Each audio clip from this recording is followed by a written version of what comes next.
Today's episode is sponsored by Permanent Hearing Damage, which is a recording studio based in Philadelphia, owned and operated by Steve Roche from Saetia, Off Minor, Boer War, which you're hearing now, and many others. They've spent the last 25 years specializing in recording, mixing, mastering for punk, hardcore, metal, and related genres at artist-friendly prices. Some recent clients include Piers, Foxtails, Masanera, Closer, Rambo, Stinking Lizaveta, Sanagi, and Witching. Contact Permanent Hearing Damage via their website, permanenthearingdamage.com. Hello, and welcome to Everything Remade, a podcast that I hope is about growth as much as it is about music. I'm Edie Quinn, and we have a great show lined up for you today. Before we get started, though, I'd like to remind you about our Patreon page at patreon.com/humanmachine. You can go there to support the show, and in the meantime, read comics, zines, get music sneak peeks, and tons of other stuff. That's patreon.com/humanmachine. And now, I'd like to play something for you.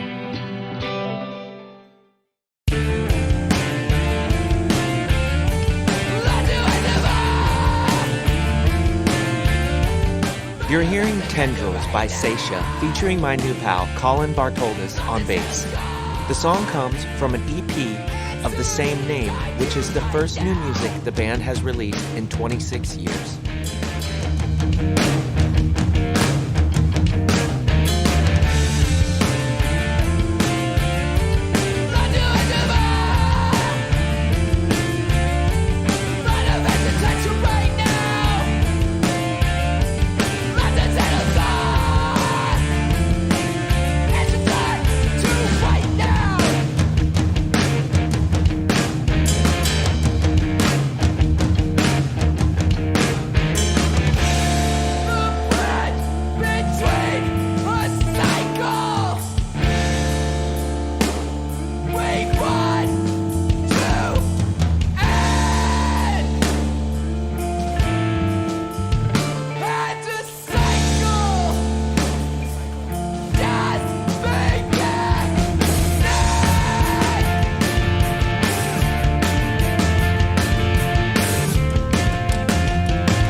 I was usually the one making mixtapes for other people, but I'm pretty sure the first mixtape that was made for me was from probably my first girlfriend in high school, and it definitely had I was really into metal at the time. I mean, I still am, but so she was putting on things like The Cure and Depeche Mode and stuff like that, which really helped expand my musical taste. So it was probably something like, Pictures of You or, Somebody by Depeche Mode, something like that.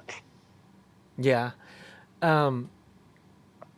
So what was, you said metal, what was your sort of go-to, bands at that time?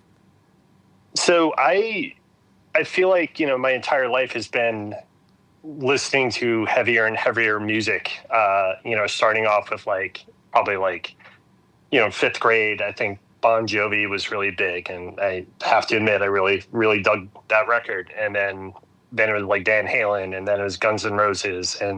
But by the time I got into proper metal, I was really into thrash, what is now known as the Big Four.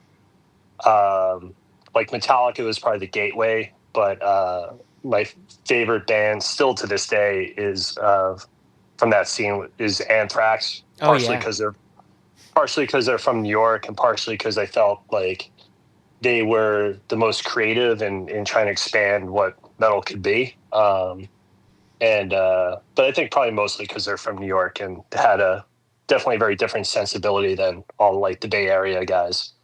But Slayer and Exodus, Megadeth, all those bands, and then later like death metal, like Cannibal Corpse and Death and stuff like that. Yeah. Going back to Bon Jovi, did you? Yeah. Were you already playing bass? No, so it's funny. I never played bass until Billy asked me to play bass in Saetia. I was always a guitar player. Okay. And so it's kind of funny. I started taking guitar lessons.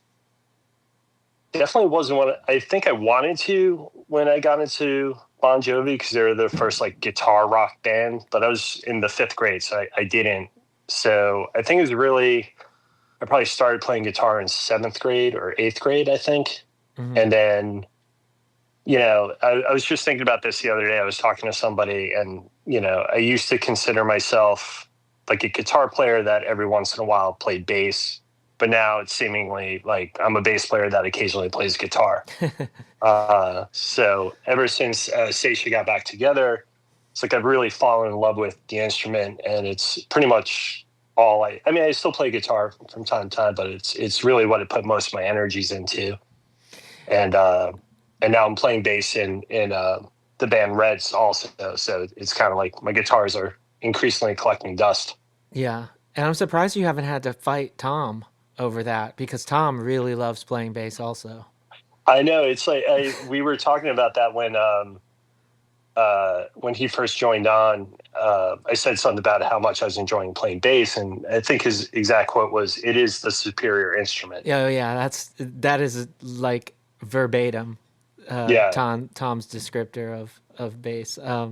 Yes, I think like I did a mini interview for my zine with Tom when the news first broke that he was going to join y'all on guitar, and I asked like what I have a question that I try to ask in every interview, which is something about like if you could click redo on a part of your musical history, like, and Tom was basically like, I wouldn't play guitar, like, because bass is the superior instrument, It's like, yeah, I mean,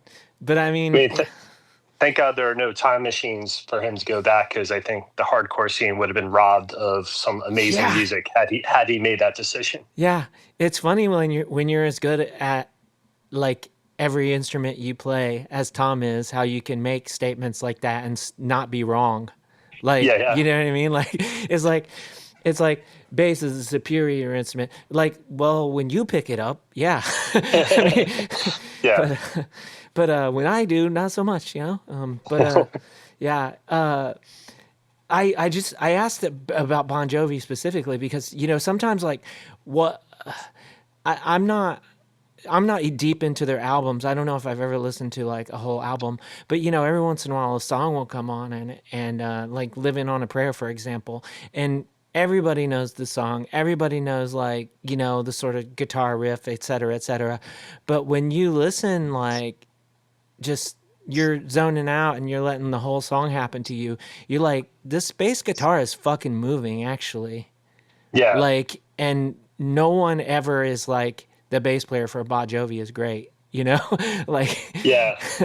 I feel like I don't even think, not, and I don't want anyone to think that I regularly keep up with Bon Jovi at this point. But I do remember reading somewhere that they switched bass players, and I don't think, it's like when Cliff Burton died and Jason Newsted took over Metallica, it was a big deal, but I don't think anyone blinked when Bon Jovi switched their bass player. But yeah, some of those guys are really talented. Yeah, I don't know. It's wild. Like the bands that are like really really popular, and like like Chili Peppers, they'll be like, Flea is the best bass player, and it's like Flea can play bass for sure, but then there's like REM. Like their bass player does not fuck around. Like, oh yeah, their bass player is so fucking good, and no one's gonna say that. No one's just like, who's a really great bass player, Yeah. like Well, I think oftentimes the things, whether it's bass or guitar or any instrument, I would imagine, like the things that really attract the average listener and make them go, wow, that's amazing, aren't necessarily the most difficult things to do. They sound like they are, but in reality, that it's just kind of oftentimes it's kind of showboating. But like, like you think about what's his head, Charlie Watts, the drummer from the Stones. Like, not for most like average listeners, I don't think people are like blown away by his drumming. But you talk about a guy that just has such an innate sense of groove and feel, which isn't. You could do all the fills you want. It doesn't mean you have that, but it doesn't doesn't sell papers, as they say. Yeah. Yeah, it's like I'm blanking on the name, but there's the drummer who did the tracks um on like Thriller and stuff. And Oh, he's got a bunch of videos on Drumeo where he just plays the drum track from like Beat It or Thriller or whatever, and to me, like, seeing that tag on that video, it's like I play drums and I enjoy playing drums, and I understand that, like, not everything about drumming is like flash and etc. But like you see that tag, like this drummer plays like this iconic song, and I'm like, so I'm, embarrassingly, I'm like, that I'm not interested. And then it comes on and I'm like, holy shit. Like, yeah, there's so much more to this. Like, just being like, because you're, based on production and based on the cult of personality and based on the music videos and based on everything except for the actual music, like, you're, you become invested in like different parts of the song, and right. some things just get lost on you, and that's I think that's probably the reason why nobody says Bon Jovi had a great bass player, or et cetera, or like, Exactly. or Well, imagine being like Mitch Mitchell, the drummer for the Jimi Hendrix Experience, and you have to compete with Jimi Hendrix. right, It's like, right, and he was an amazing drummer. But it's like when Jimi Hendrix is your front man slash lead guitarist, it's going to be hard for you to stand out to the average listener. yeah, and it's, I don't know, it's a weird position to be in too, because like you can't. That doesn't mean like, oh, like we have this like like, maybe I'm wrong, but it's like, it feels like if you got a Jordan on your basketball team, right? Like, Right. the rest of the players can kind of, they don't have to, they can't phone it in. They got to work hard, but like, they don't have to worry about winning the game. But like, if you're playing with Hendrix, like, you got to go out there every night and be like, I have to be good enough to be Yeah. here, And I bet it's the same for the basketball player. It's a terrible analogy, but you know what I'm saying? It's like, I don't know. You can't Well, rely on like, just like it's being there, yeah. Well, it's funny you say that because I just saw like going down the rabbit hole. I'm not even a basketball fan, but I saw a video with Scottie Pippen talking about the Jordan Bulls era, and he was making the case like they were a team, like, and exactly kind of what you were saying, where um, you don't phone it in when you got someone like Jordan on your team, but Jordan can't take on five guys by himself, right? Yeah, You yeah, you need that full, everyone putting in their best. And I think, like, I know for me personally, like anytime I've played with musicians that were equal to or slight or better than I was, I've always walked away the better musician because of it, because you don't want to be the guy that is screwing up all the time, or like that can't play something that everybody else can. And it kind of spurs you on. And then next thing you know, it becomes easier and easier, and you move on to the next challenge. yeah. And I mean, I've said many times, like, it's like, if there's one thing that I can cite, and I think this is true for like anyone that I've ever played with, where it was like their first band or something. If there's one thing that I can cite that will immediately make you a better player at whatever you're doing, it is playing with a group of people. Like, Oh yeah. just period. And if they're better than you, then like, that just ramps it up even more.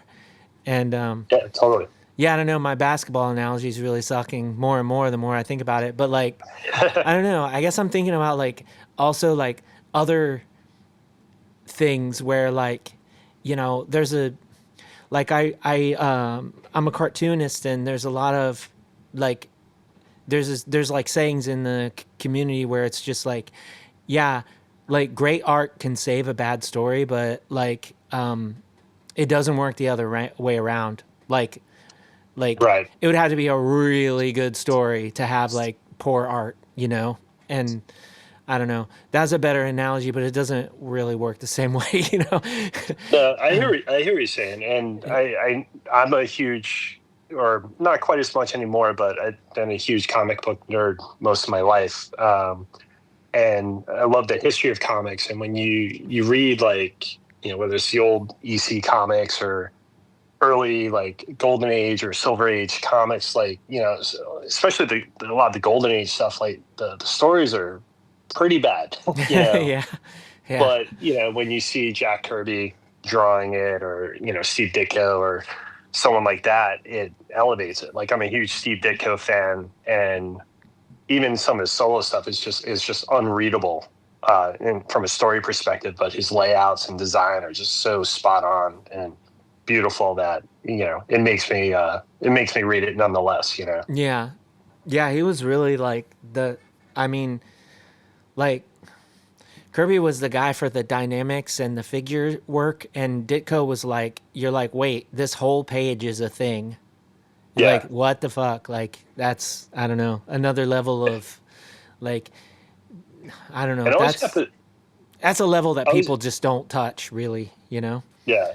And with him, I always got the sense that, like, and I'm sure, he's rolling over in his grave as I say this, because he's quite the conservative, but there's something almost countercultural about him, about his art and the way he positioned things that I found very interesting, and I don't like, whereas I think everyone kind of aped Kirby moving forward, I think weirdly, like Ditko had a bigger influence on like underground comics and like definitely stuff that came out in like the 80s and 90s, like Fantagraphics type stuff, which I think is very interesting considering, he was an Ayn Rand guy and like very like rigid in his thinking, but because of his visuals, like I think he inspired a lot of like, more progressive or left leaning artists.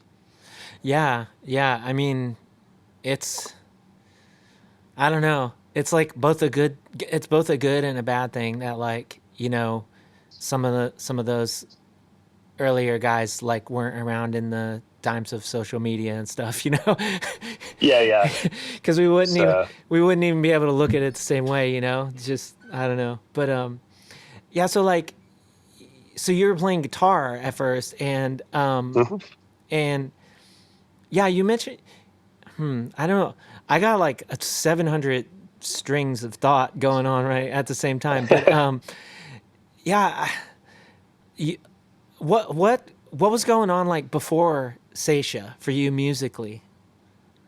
Yeah. So when I started taking guitar lessons, basically because I wanted to be in a metal band, I was inspired by like all the bands that I mentioned earlier. And so by the time I got to high school, it finally happened. And where I went to high school is in Long Island. And there were I remember when I was a freshman, there was this metal band that was a bunch of seniors. And I remember they put on a basement show, the basement of a church.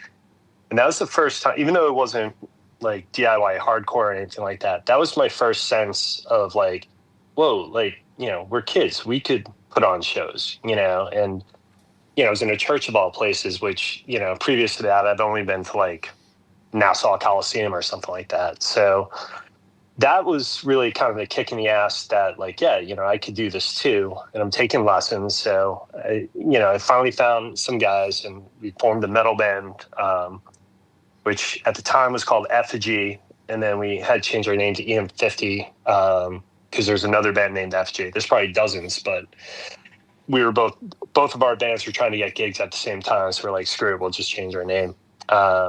What's And EM50? Where's that come from?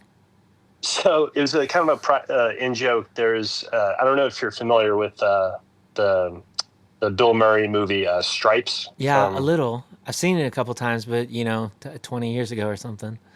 Yeah, so that was a big movie when I was a kid. I absolutely loved that movie. And there's I don't know how much you remember, but there's this like urban assault vehicle that Bill Murray and Harold Ramis take on a joyride, and the name of the truck was the EM50. Oh, okay. So it wasn't, so it was just a dumb thing that we could call ourselves, but yeah, we'd play locally in Long Island, and then played a couple of shows in the city. Played our last show at CBGB's, which was pretty exciting. That was only the first or second, I think the second time I'd played there, but it was pretty cool.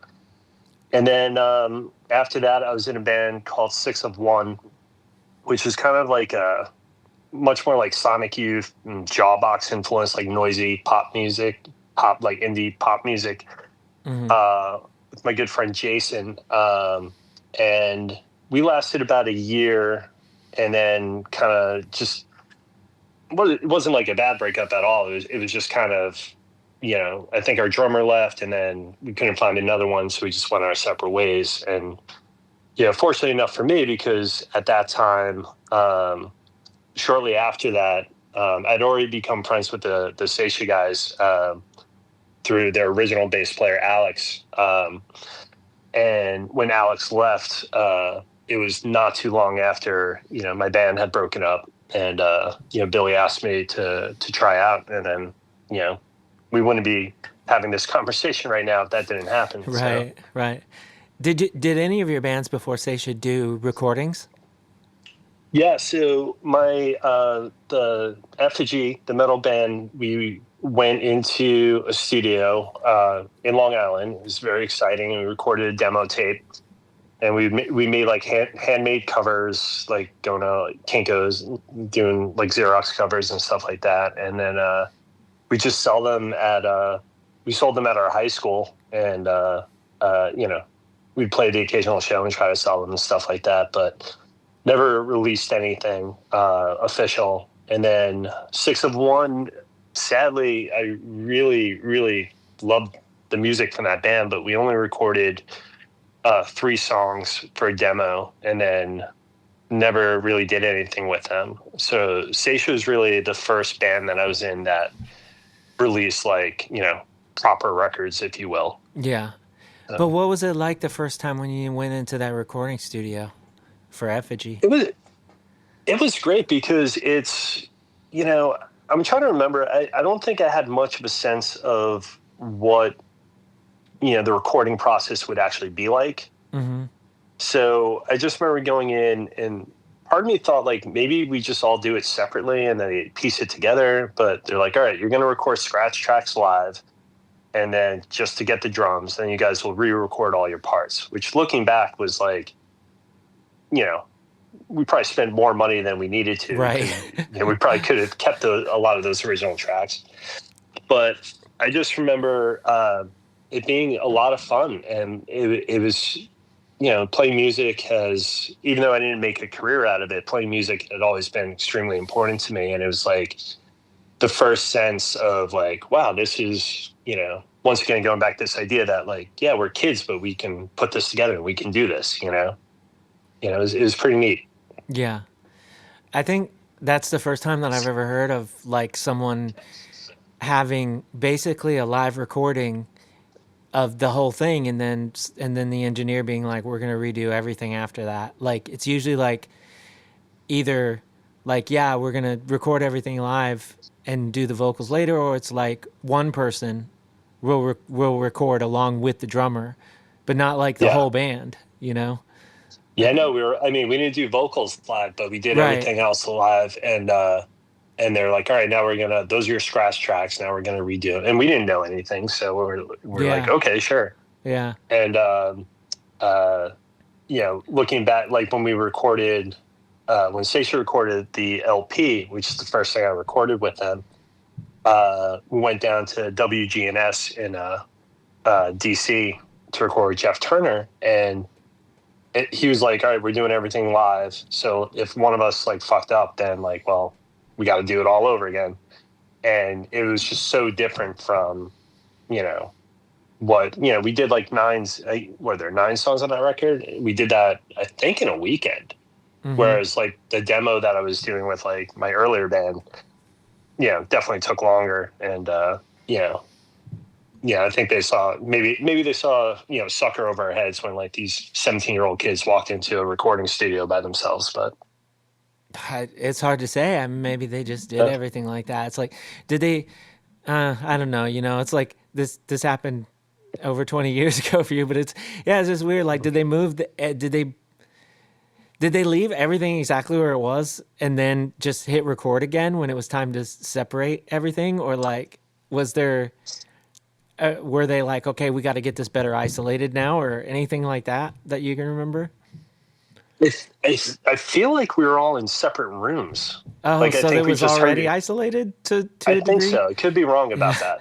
But yeah, it's wild. It was pretty nuts. And, it's like, and to me, it's like, I would see videos or whatever of my favorite bands recording, or you'd read about them spending, Metallica spending like 2 years in the studio. So like, yeah, I guess, this makes sense. Like, but mm-hmm. I don't know. Yeah. So. I mean, there's so much like with, especially at that time, there's so much with like,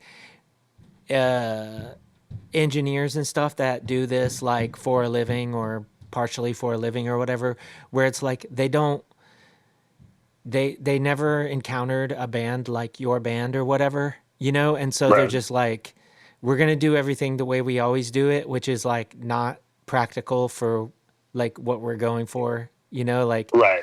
It's just like weird, so many weird little stories, like that, where it's just like, oh, cause you're used to like doing this kind of song, or whatever. So yeah, okay, this makes more sense for that kind of thing, but yeah, I don't know.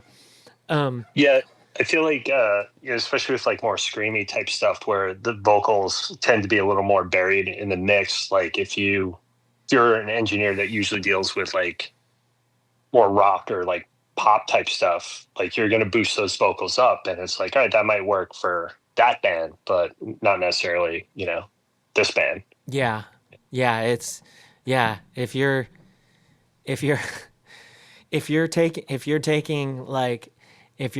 taking the track down by volume and like everything disappears, but those vocals are still like crystal clear, then that person like never mixed a screamo record, like shouldn't mix a screamo record. But yeah, right. They just finished doing Taylor Swift's 1989, and now they're doing your screamo record. Yeah, it's like, it's wild.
When y'all were recording the Saetia LP,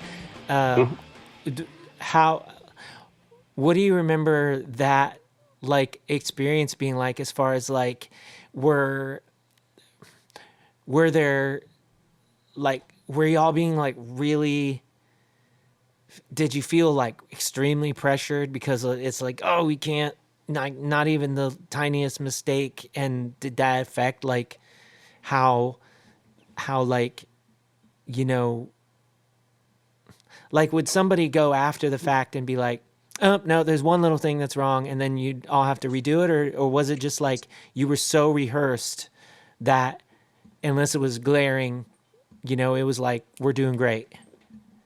Yeah, I think I don't recall like listening back to. I could be wrong, but I don't recall listening back to something and then being like, "Oh shit, we got to redo this." I think it was more like in the moment we knew we had to redo something. I think in like I listen to the record now, and I won't say which songs. I don't want to Yeah. out myself, No, but there's yeah. definitely one song in there where uh, the bass part plagues me. It was a song that was written before I joined the band, and every time I listen to it, which isn't that often, but when I do, it drives me nuts. But the rest of the take was great, and I swear we did a take where I played it right, but something else got fucked up, so we didn't keep it.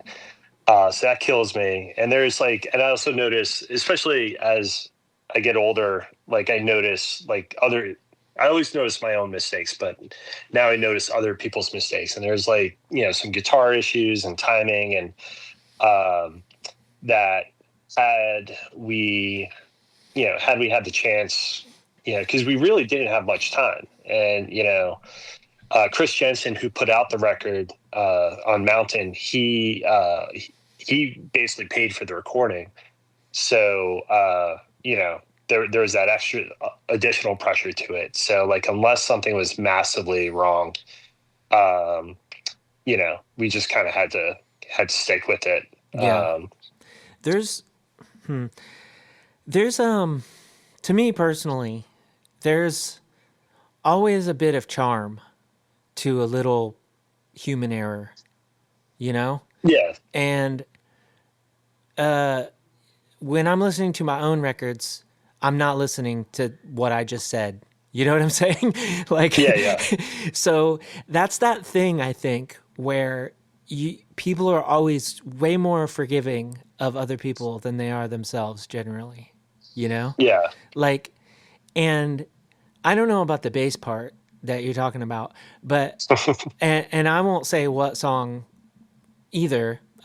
Historically, there are probably people that I already know, but like Right. Right. my favorite song on the record, there's a drum part that sort of starts falling apart, and I listened to the live thing that y'all did with Steve on the drums, and I'm like, it's so weird with super tight drums. And I'm like, neither one is like better or worse, to me. But like, I'm like, Right. that's so like that the fact that those drums aren't like coming apart in this one part right here, like is it's hard to get used to, Yeah. That was an issue of, or bit of our conversations when we first started practicing, was kind of that we recognize that there are these little things that, had we had the chance, we would have re-recorded back then, but that we want to make better. In particular, I think especially Steve, since he didn't play drums on the recording, he really wanted to do a great job with Yeah. these live, which might mean, like you said, if there's a drum part that's falling apart, he needs to rework it a bit.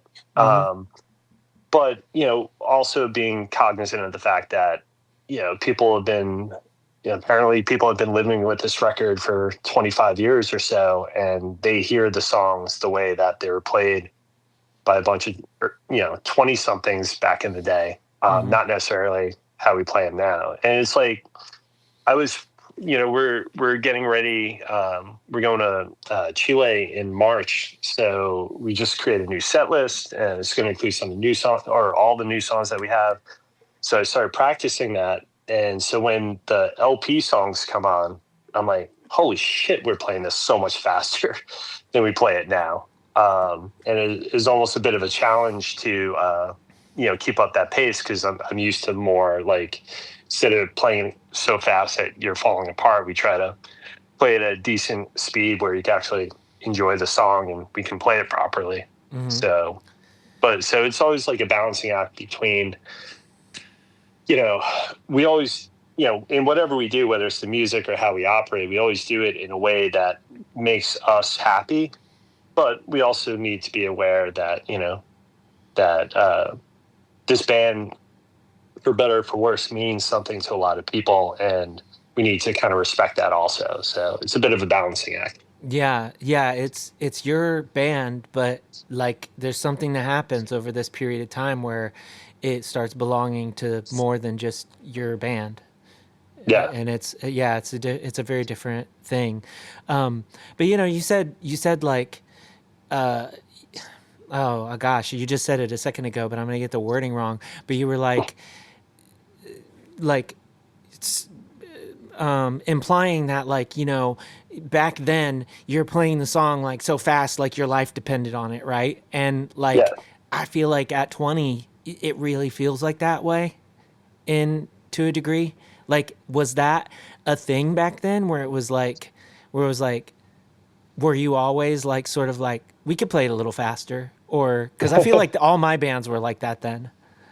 Yeah. I don't think any of us like said, because I mean, when it comes down to it, it's not like we're, I don't know, minor threat or discordance axis or something really Sure. fast. But I think just the adrenaline would go. And I think it's weird because I've never been like a nihilistic person. I definitely be pessimistic, but I would never describe myself as a nihilist.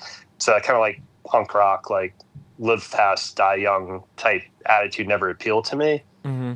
But when we would play, it was like, yeah, I'm going to play this like this is the last thing I ever do. And I, so part of that would be you got five guys doing that. It's going to become faster. It's going to become more sloppy. I remember the first time I saw Saetia before joining. I remember thinking to myself, I've never been so afraid of getting hurt at a show, but by one of the band members as opposed to someone in the crowd, because it's so energetic and crazy.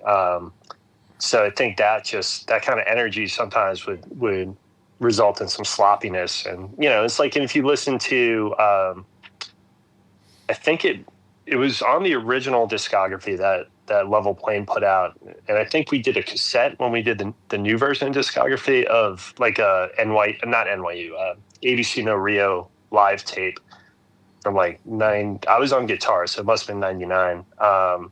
And man, it's definitely it's a document, but it's pretty sloppy, Yeah.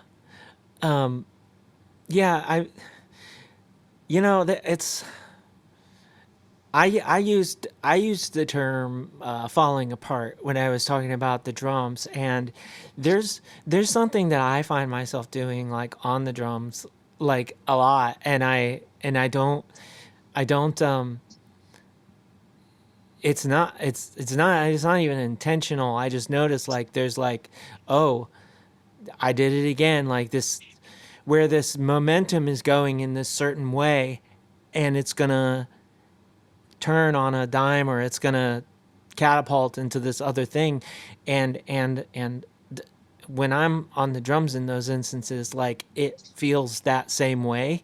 And it's like, Yeah. so I always was, in certain instances I was always just like, is that on purpose? Like, is this, and like, I don't know, like I guess that's the way like that I've always like chose to hold certain things like that. When, like you said, like there's five people playing these songs, and there's five people that like in that moment like nothing means more than playing those songs together. Like Yeah.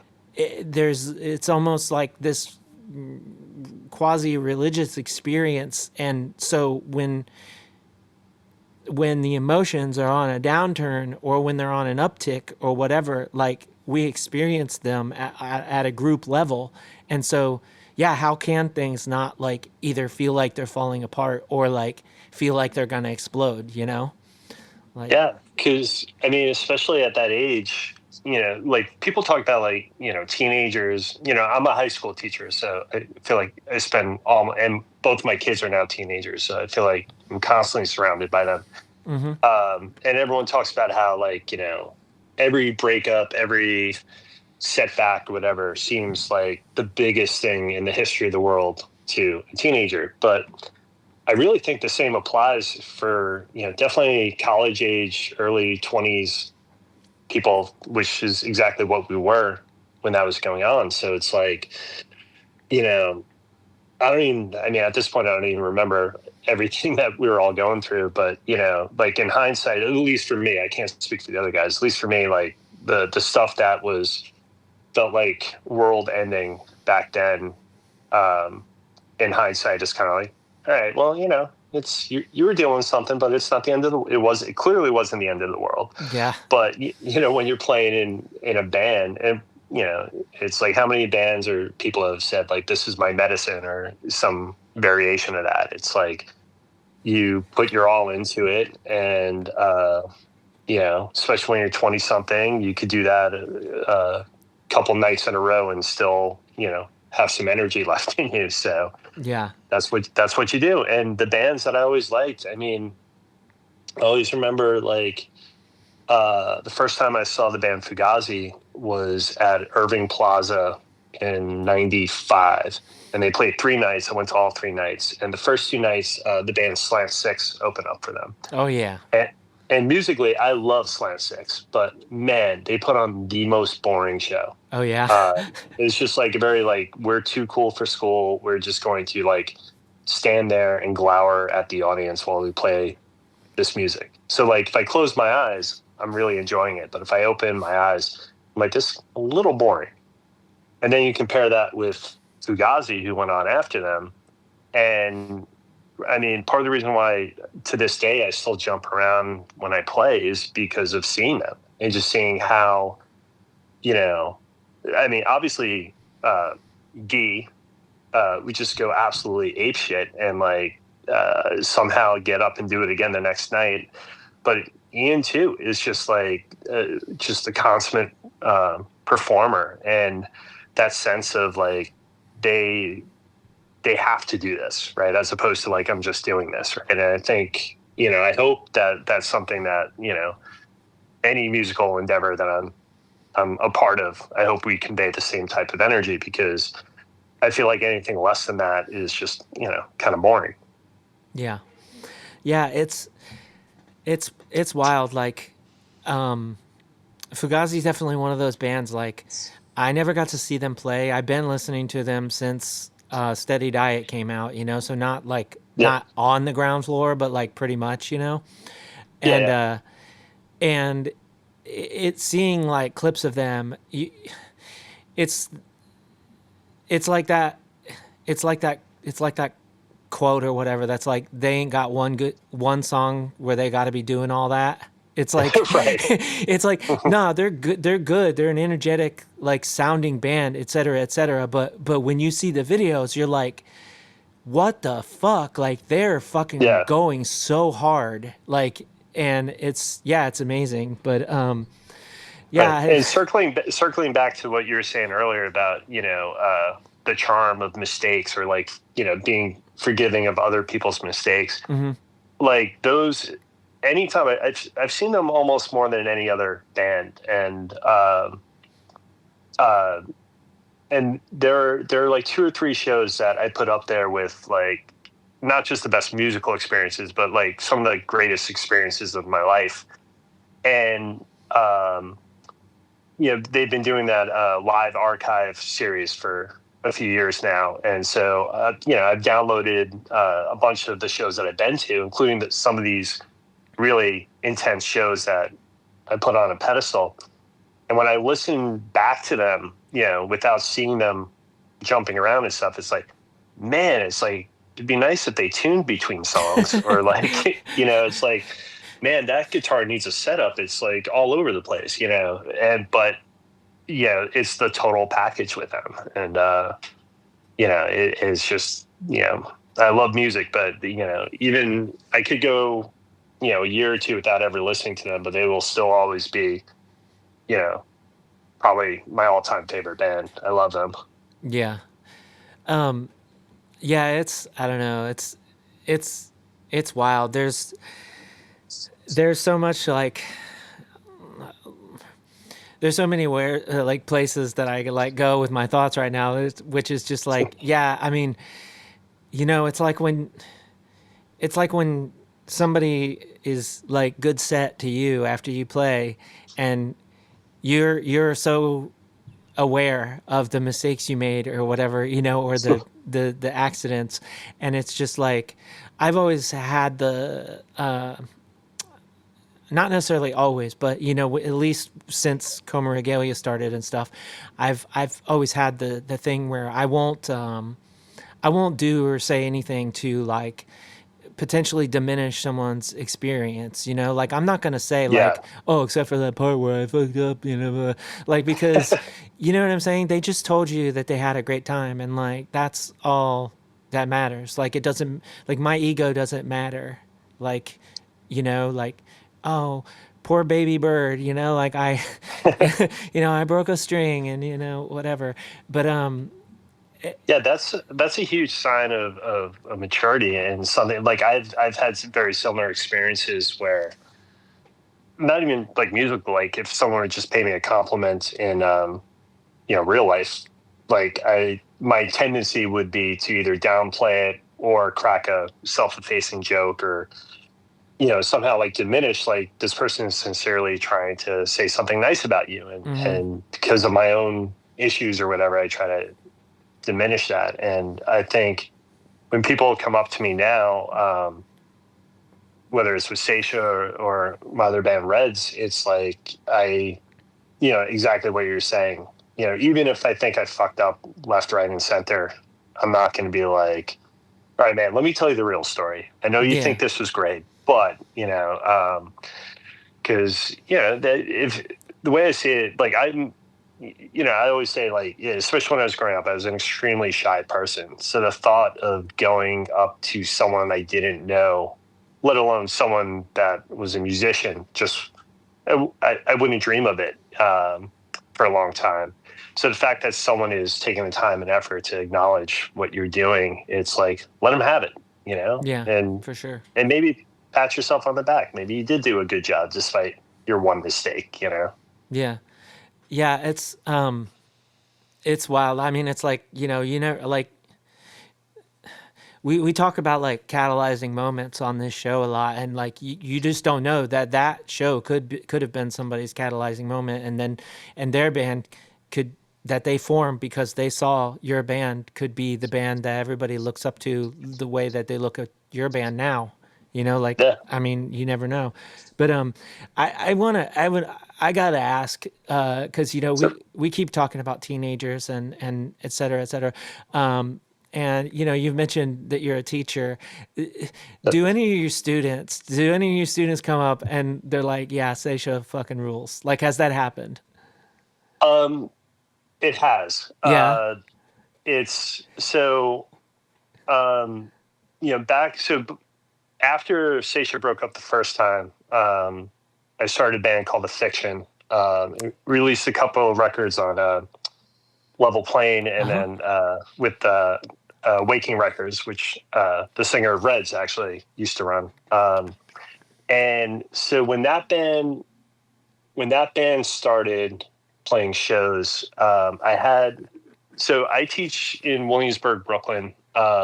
So many of my students are, Hispanic or African American. And at the time in like the 2000s, at least kind of the screamy scene in New York City was still very kind of white dude, straight dude type Mm-hmm. scene.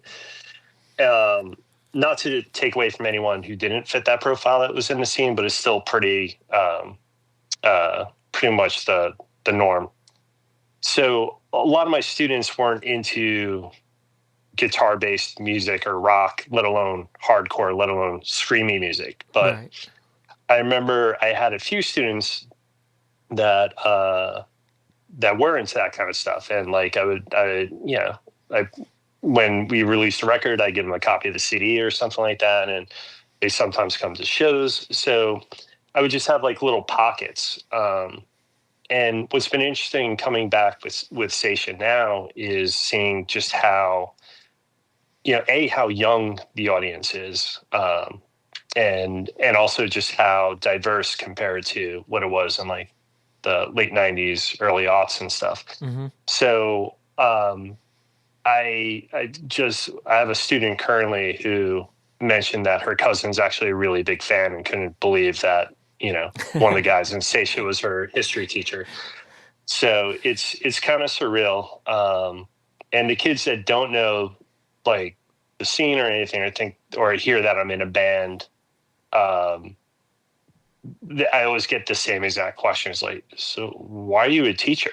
Like, yeah, as if anyone that picks up an instrument is going to instantly be able to make $1 million off of it, which, especially these days, is definitely not the case. yeah. I mean, like, aren't you making that Eras tour money? Like, Yeah, what are you yeah, doing here? exactly.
It's wild. Like, I'm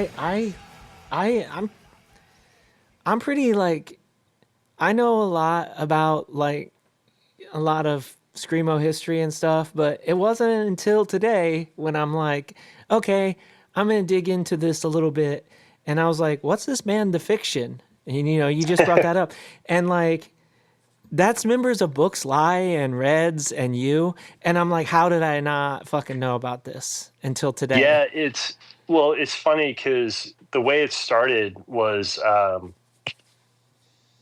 Books Live was actually going to go. So Adam Patterson, their drummer, was originally their singer, and Steve actually played drums with them. Mm-hmm. But then they were about to go on tour, and their original bass player was quitting or couldn't do the tour.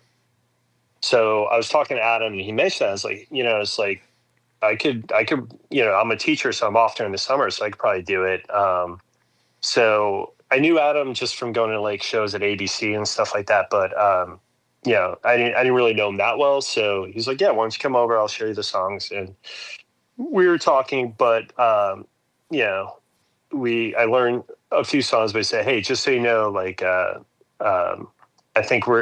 I was talking to Miles from the States of Seeds, Miles Carr, who's an amazing artist, tattoo artist. They were talking to him and that he was probably going to go on tour with them. So I was like, all right, no problem. So when they got back, Adam said, hey, do you want to jam sometime? So the Books Live connection comes from the earliest iteration of the band had Adam on drums and then singing. But then like the Fiction proper was me, my friend Dima, who's currently plays guitar in Reds and has been in a million bands, and Mark Grillo, who's on drums, who now sings for like this thrashy band, Stigmatism. And I think when it comes to like the ex-Saetia bands during that time period, like we would play with Off Minor and Hot Cross and stuff like that because we were still even though we weren't in a band together, we were still friendly. But I think at the time I kind of had a chip on my shoulder that I did not want to put like Saetia on any flyer or anything like that. I think that also, going back to Fugazi, probably comes from, heard so many stories of Ian getting upset with promoters that put like X Minor Threat on early Fugazi flyers. Mm-hmm. And I just kind of wanted it to be its own thing. So like it would come up occasionally, but like in hindsight, like looking back, it's like, yeah, well, whether people liked or didn't like us is like you kind of get overshadowed because we didn't play into that. Yeah. But yeah, it was that band I really really dug, and it was the first band I had sung in since high school, and was playing guitar, and it was a lot of fun, and introduced me to Dima, who I'm playing in Reds with, and really enjoying that. Yeah, and before I move on to my next question, I want to touch on like a thought I had about like you're like, yeah, don't put Saetia, and it's like there's this like idea about like there's this idea about a captive audience where it's Yeah. like now online, because there's like 7 million bands that people could be listening to at any given moment. Like you will put literally X member of every band that you can think of if people will listen to your album, right? But Yeah. like we did almost have, it's just like, look, there's only 7 bands playing around in this scene right now, so like people will come to the show. It's not that big a deal, like Right. you don't have to put Saetia, or whatever. But now it's like, to get people interested, you're like, yeah, put whatever you want, like, Yeah. just like whatever gets people to put eyes on this thing. But yeah, Yeah, well, it's funny because I literally told the Reds guys that when I joined, that it's like, you want to put current members of Station on there, I will not stop you, like for exactly that reason. It's like there's only so much bandwidth that people have, and like you said, there's 7 million bands out there that if it gets an additional set of eyes on it, and or ears, as the case may be, that's a good thing. Yeah, for sure. And now you keep like you're talking about Reds, and like it didn't, like I knew about this band Reds that's playing now, and I knew about a band called Reds from back in the day, but it didn't like occur to me that this was the same band. Yeah, it's basically Ron, who runs Gene Scene Creamers and does the Gene Scene Fest out in Pittsburgh.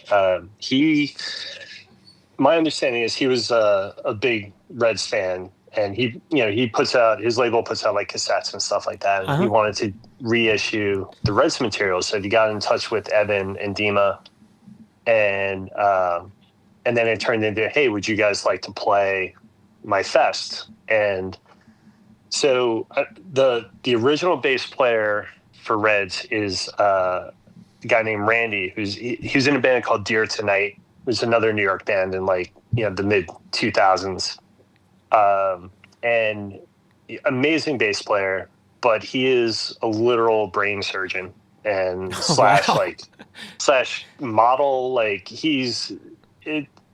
basically like, I am not a brain surgeon.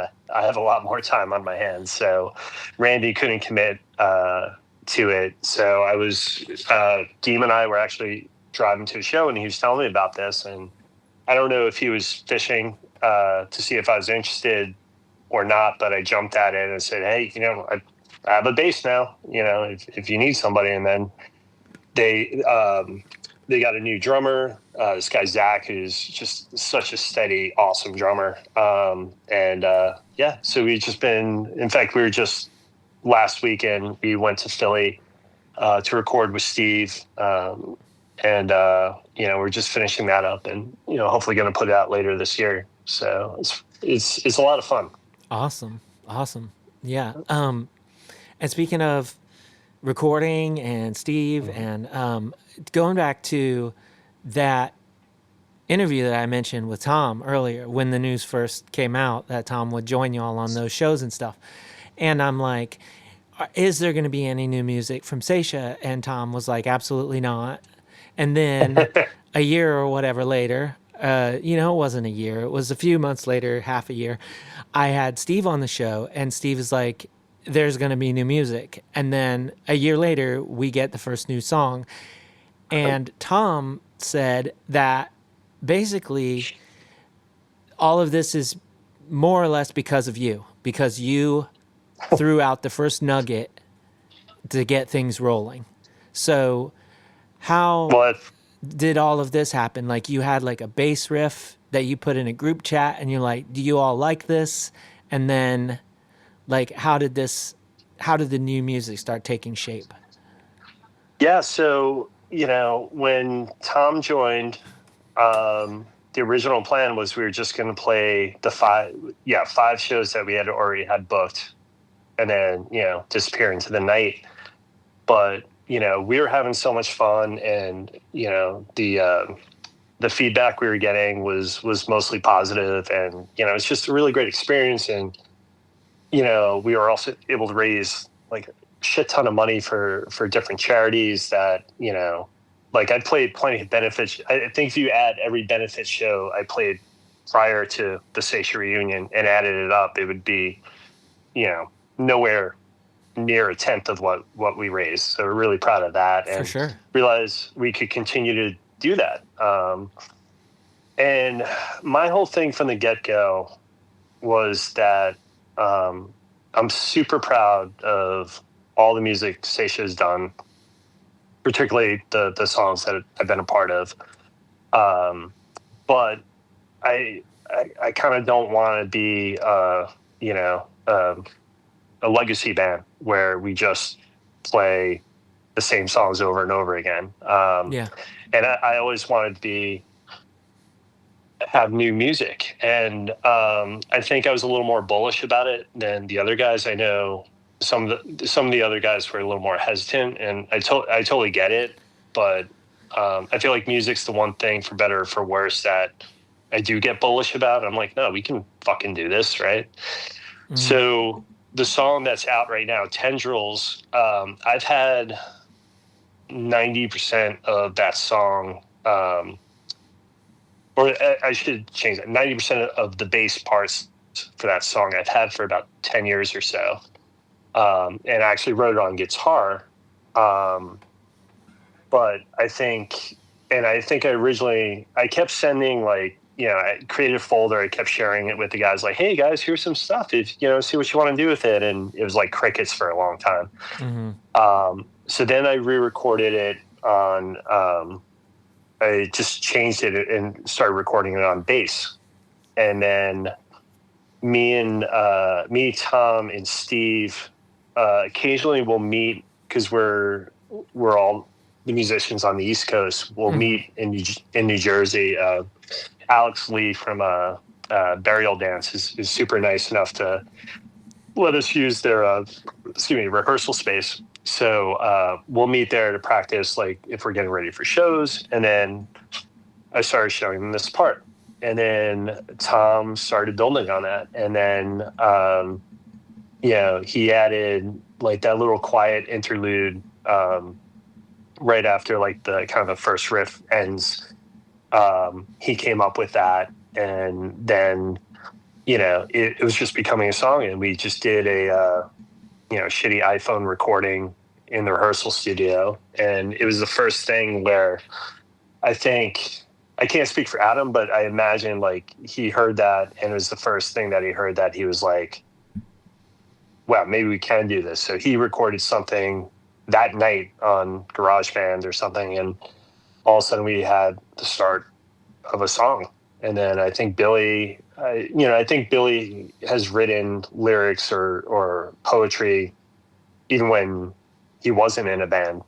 So I think he has some ideas that he was working on, and I think he probably had a lot of more pressure on him, because, like, I used to joke, is like, when we go to shows, they're not like humming my bass lines, they're screaming his lyrics. And it's been really intense seeing how much those lyrics really have resonated with people. So I think he was feeling a little pressure about it. But then things kind of just came together, and they were like, all right, Adam had a part, the next song that's going to be released, Adam had the initial part. And that one took a while because we were all just kind of like throwing in ideas, but really happy the way that turned out. And then, you know, and working with Tom is I was teasing him because I feel like I'll bring in these parts and then we'll play it, and then Tom will just kind of like stare into space for a second and then be like, okay, here's the song. And then have like the entire arrangement, 99.9% worked out. And it was just like, how do you do that? Yeah. He's just been a big asset to the band. And I think, I don't know. It's just been really awesome. And I feel like I read one review where someone was saying, it's like, yeah, Saetia came back for reunion shows, but now they're really back. And that made me smile because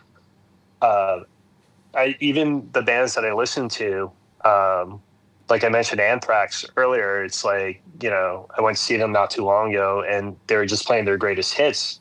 And I want to hear the stuff off their last record because I think it's fantastic. Like I if I'm going to listen to a band, I want to hear new stuff by them. Yeah.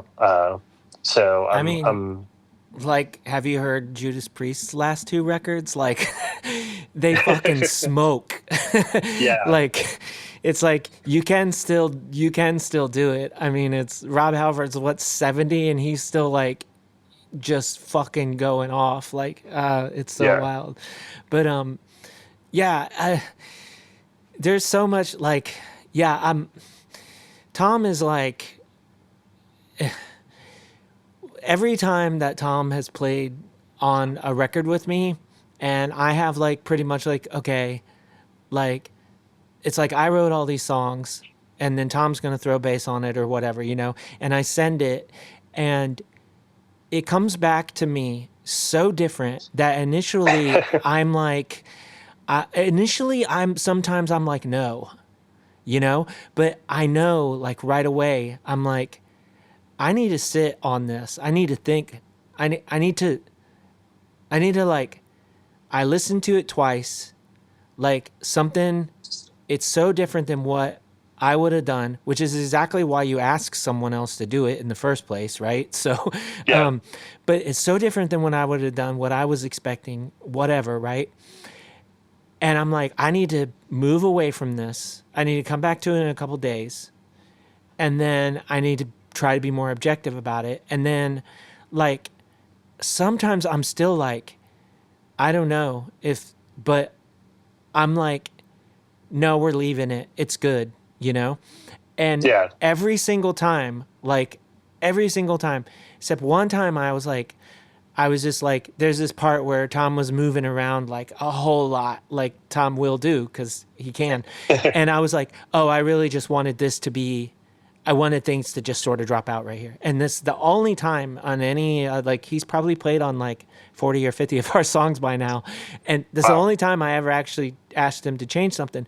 But every other time, even when I was like, that's really, I don't know if that feels right, it was right in the long run. It was right. It made the song a better song. And it's like the instincts that he has for songwriting are like, they're just bonkers. Like it can, no, totally. Yeah, it can make, like it can make a peanut butter and jelly taste like a fried bologna. And it's just like, as weird as that sounds, it's like, it's always the right move. And it's just, right. I don't know, like just definitely one of my favorite people to play music with and write music with for sure. But I've always been a big fan of his, in addition to being a friend. And it's just been really awesome to become an even better friend with him and also get to, make music together. It's just been really cool. Yeah. And you're talking about like, by the time you get to your next batch of shows, all the new songs are going to be into the set list. Yeah. How do you feel like, um, what is there like a sort of a, okay, three old ones, then a new one, three old ones, then a new, like, is it just vibes? Making a set list, just business as usual. It's just vibes, or do you feel like you have to work the new material in a certain way that makes like, because people are, like you said, they're screaming along to every single word, and then it's like, here's a new song. Yeah. It's so you have Adam Marino to thank for this, because I've wanted these songs to be, I wanted to play these songs basically since we wrote them, Mm-hmm. which is a while ago at this point. But Adam's like, no, let's we'll do this release and we'll have the lyrics and stuff. So by the time we do play them live, we want people to be familiar with them. So I think in the internet age, I mean, literally all the songs are going to be out before our next show, Oh, but the okay. record officially doesn't come out until after the show. So it's hopefully, I mean, I do look at reviews and stuff like that just to see whether people like it. And, it's like anything. There are people that don't, and then there seem to be a good number of people that do. So we're hoping that they'll dig it when one of these songs pops up in the set. But when you mentioned the three old songs, one new song, I did make up a sample set list, and I was kind of following loosely exactly that. Mm-hmm. And I was texting with the guys, and Adam's like, yeah, maybe we do three old ones, one new one. And I was like, we're all thinking alike on that. So Yeah. it's like, you definitely didn't want to put them all in a row. So they will be spread out on the set. And hopefully, they'll go over well when we do. Yeah. Well, you're a teacher, so you're used to giving pop quizzes, and this kind of feels like that. It's like you give them the album a little bit before the show, and then it's like, okay, I want everybody to study this because Right. we're having a test at the show, and if those hands come down from the air during this song and people stop rushing the mic, then we're gonna know you all weren't doing your Right. homework. I love watching the audience when we play, and I think part of that is, like you said, the teacher in me, making sure that everyone's okay. We had to stop a show once because there was a fight in the audience, that I noticed. So I will definitely be, if I see mouths closed while we play those songs, I'll know that people did not do their homework, There's or gonna be maybe some we didn't do our work. Yeah.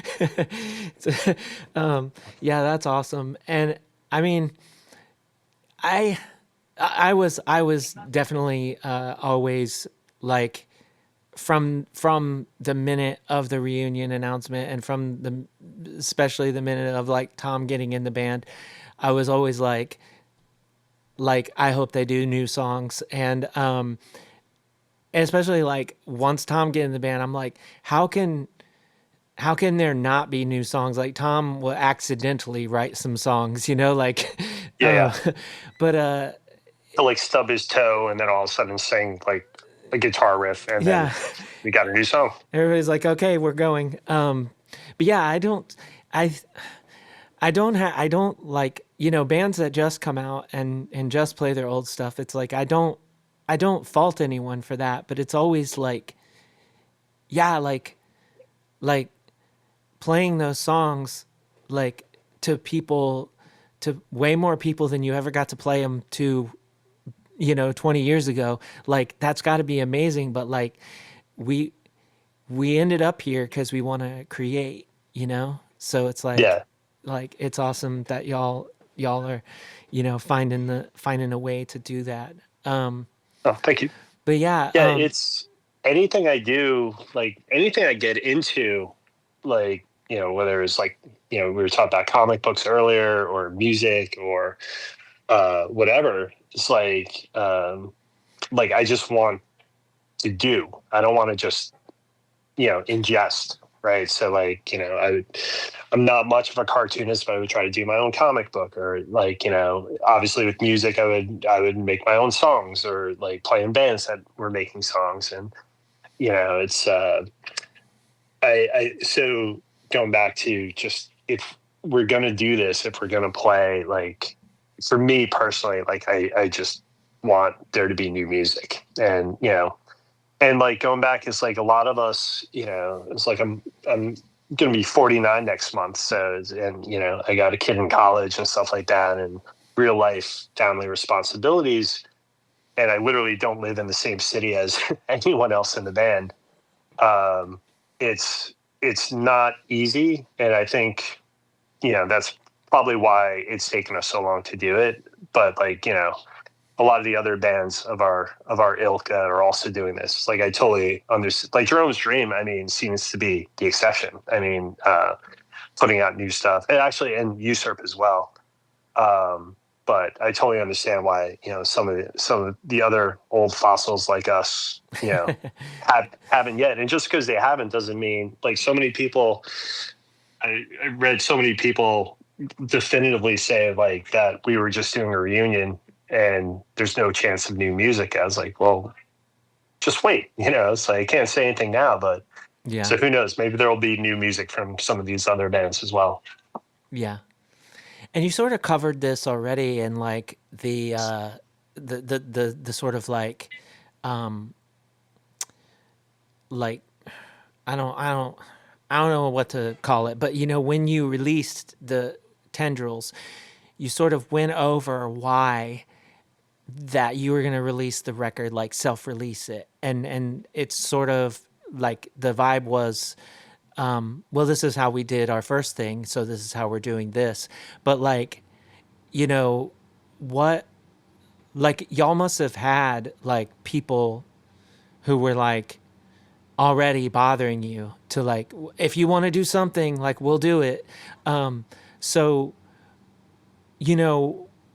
were there was there is it just entirely like we're gonna go about this the exact same way as when we started, or was there something else to self-releasing it, like you wanted to get back into all the processes that made this so special in the first place, or like can you elaborate on that a little bit? Yeah, well, it's so Adam Marino tends to handle all of like he's the one that books all of our shows and takes care of all that. He takes care of like 99.9% of like the logistical stuff. Okay. So I do know that someone did reach out to us. I don't know if there were more, but I think for us it wasn't so much of like, well, that first 7-inch, which was 2 songs off of the demo, that was self-released, and eventually, if I remember correctly, it had no label. And then eventually we just started, or Greg started, our original drummer started stamping Level Plane on it. And that's how Level Plane kind of started. Oh, wow. And until it became like, a real label. But so it wasn't so much that like, hey, let's be nostalgic and do something that we did in the past. But I think just for what our, kind of humble goals are, it just pragmatically, it just seemed to make sense to kind of control as much of it as possible. And we're very fortunate that, we're, at least right now, we're in a space where we can kind of do that without too much of a risk. And so I think just the idea of it's like Steve recorded us. So, that was once again something that we were doing ourselves, so it just from a pragmatic sense, it made perfect sense to kind of do it ourselves. And, and we've been very lucky. I know Jeremy Bohm from Sacred Voice has been extremely helpful. And honestly, like we would not be doing this had he not contacted Billy about reissuing the discography, like, however many years ago. So it's like he's been instrumental. But yeah, it just seemed to make sense.